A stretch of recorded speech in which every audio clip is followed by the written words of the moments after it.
அஸ்ஸலாமு அலைக்கும். Welcome to HR kitchen. உங்களை அன்புடன் வரவேற்கிறது. இது நாம் பார்க்க போவது சுட்டக்கறி. அதுக்கு தேவையான பொருட்கள்: இஞ்சி பேஸ்ட்டு, கரம் மசாலா, மஞ்சள் தூள், மிளகாய் தூள், கறி 1 கப்பு. சின்ன சின்ன பீஸாக வெட்டிக்கோங்க. வெட்டி இதில் கொஞ்சம் உப்பு சேர்த்துக்கணும்.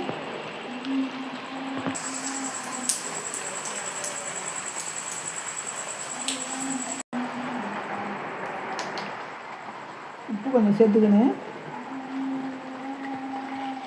இதில் கரம் மசாலா, இஞ்சி பேஸ்ட்டு, மஞ்சள் தூள், மிளகாய் தூள்.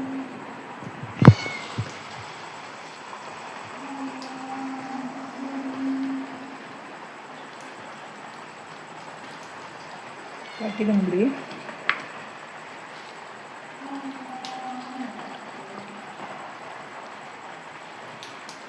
விரட்டி கலவையெல்லாம் ஒன்றா கலந்த பிறகு இதை கொஞ்சம் நேரம், ஒரு 1/4 மணி நேரம் என்ன செய்யணும், இதை இப்படியே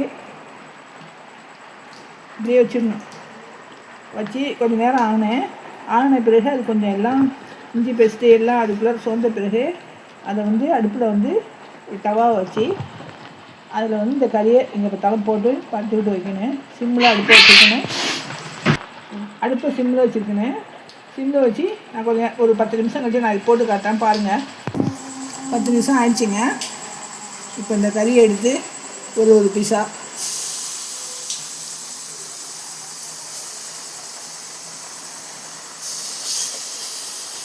ரொம்ப மொத்தமாக இல்லாமல் இது மாதிரி வெட்டிக்கணும். பெருசு பெருசாக வெட்டிக்கணும்.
ஒரு 10 நிமிஷம் கழிச்சு பருத்தி போடலாம்.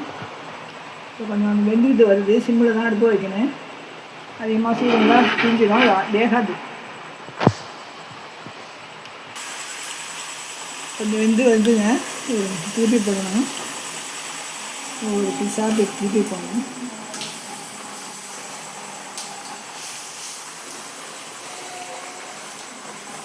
கடைங்களில் சேர்ப்பதை வீட்டில் செய்து டேஸ்ட்டாக இருக்கும். நல்லா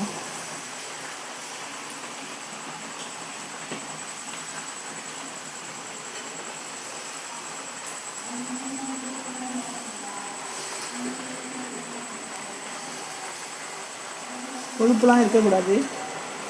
சதையாக தான் இருக்குது நாட்டுக்கறி.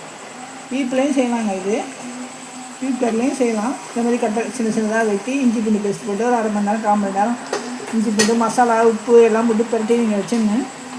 வச்சு கொஞ்சம் நேரம் நல்லா ஊறின பிறகு அதுக்கப்புறம் இது மாதிரி செய்யலாம். வெந்து வருது.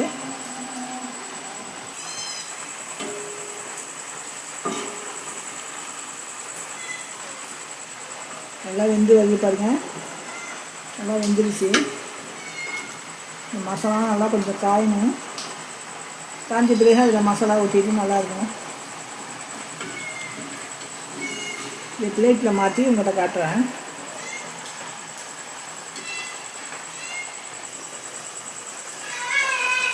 சுட்டக்கறி எடுத்துக்கோங்க. சுட்டக்கறி ரெடி. சாப்பிட்டு பாருங்கள், நல்லாயிருக்கும். நான் செஞ்ச மெத்தடில் செய்யுங்கலாம். சூப்பராக இருக்கும். கூட ஜீரகத்தூள் கொஞ்சம் சேர்த்துக்கிட்டாங்க. அது உங்கள் இஷ்டம். காரம்லாம் நீங்கள் போட்டுங்க எப்படி வேணாலும். இந்த மாதிரி மேலே ஆனியனை கொஞ்சம் கட் பண்ணி போட்டுட்டு அதை சேர்த்து சாப்பிட்டா நல்லா இருக்குங்க. சூப்பராக இருக்குங்க. பாருங்கள், கமெண்ட் பண்ணுங்கள், லைக் பண்ணுங்கள், ஷேர் பண்ணுங்கள்.